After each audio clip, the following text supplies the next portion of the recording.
दरोगा ने खोया आपा, लपेटे में आए एसपी साहब। एसपी और दरोगा में जमकर हुई गाली गलौज से खाकी हुई शर्मसार। कहते हैं कानून का काम शांति स्थापित करना है, लॉ एंड ऑर्डर को मजबूत करना है, लेकिन जब कानून ही कानून से भिड़ जाए, मान मर्यादा को सूली पर चढ़ा दे, तो फिर समाज का क्या होगा। यूपी वो प्रदेश जो आजकल अपने कानून व्यवस्था को लेकर पूरे देश में एक मॉडल के रूप में पेश किया जा रहा है। वहाँ खाकी को शर्मसार करने वाली घटना सामने आई है। मामला उत्तर प्रदेश के हापुड़ जिले का है, जहाँ से एक हैरान कर देने वाला मामला सामने आया है, जहाँ हापुड़ के नगर थाना पुलिस लाइन में दो पुलिस वाले आपस में ही भिड़ गए। हालात ये हो गए कि नौबत गाली गलौच और जूतम पैजार तक पहुँच गई। पुलिस लाइन का परेड ग्राउंड अखाड़ा बन गया। यहाँ एसपी और दरोगा के बीच जमकर विवाद हुआ और बात इतनी बढ़ गई कि मामला गाली गलौच तक जा पहुंचा। वहीं इस विवाद के बाद दरोगा को थाने में भेज दिया गया और उसके खिलाफ मुकदमा भी लिखा गया है। आखिर ऐसा क्या हुआ कि दरोगा साहब ने एसपी तक का लिहाज नहीं किया, और आखिर मामला कैसे इतना बढ़ गया कि नौबत मारपीट तक आ गई। चलिए आपको बताते हैं। हापुड़ नगर कोतवाली क्षेत्र के पुलिस लाइन में सुबह पुलिस परेड हो रही थी। इसी बीच सस्पेंड चल रहे दरोगा विजय राठी वहां पहुंच गए।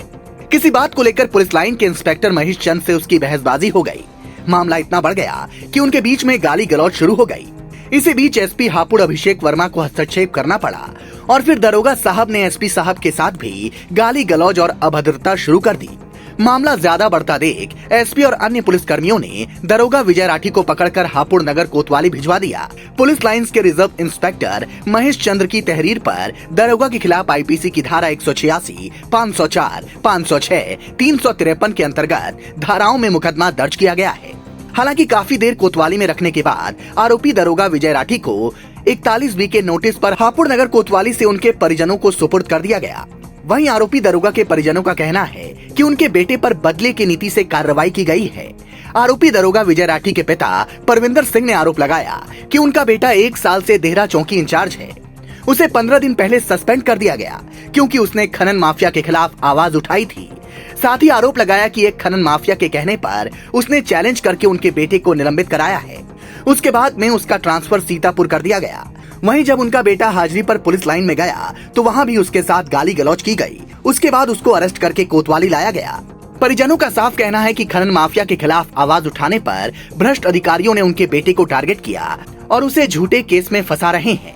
आखिर सच क्या है और झूठ क्या, ये तो जांच के बाद ही पता चलेगा। लेकिन सिस्टम पर सवाल उठना तो लाजमी है। सवाल ये कि क्या खाकी को ऐसी हरकतें शोभा देती हैं?